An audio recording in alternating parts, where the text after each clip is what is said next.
Халқыбызның яраткан җырчысы, Татарстанның һәм Башкортстанның халык артисты Хәмдүнә Сәйдгали кызы Тимергалиеваның арабыздан китүенә дә инде 1 ел вакыт узып киткән.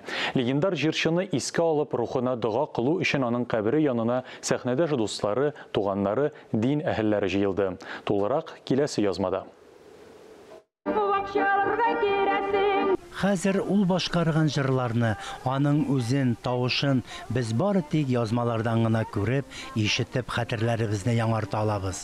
Безнең арабыздан китүенә инде 1 ел вакыт үтсә дә, күз алдыбызда һаман да шул Хәмдүнә апа ихлас елмаюы, дәртле хәрәкәтләре белән сәхнәгә килеп чыгуы, соңгы көннәренә кадәр апаем, Аллага шөкер, тавышым әйбәт кенә диюләре.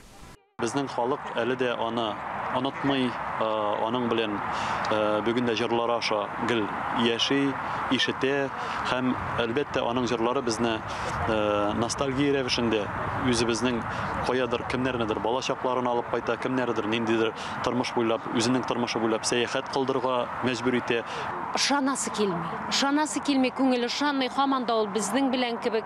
Менә ул миңа һәр вакытта менә шундый зур концертлардан кайтканнан соң миңа шалтыратады. Мине җырлаганны күрсә дә сәгатьләр буе 2 сәгать сөйләшәдер телефоннан әйбит. Хәзер безгә шушы Хәмдүнә апаның шалтыратуы җитми. Кыен хәл инде. Сагындыра. Искә төшә.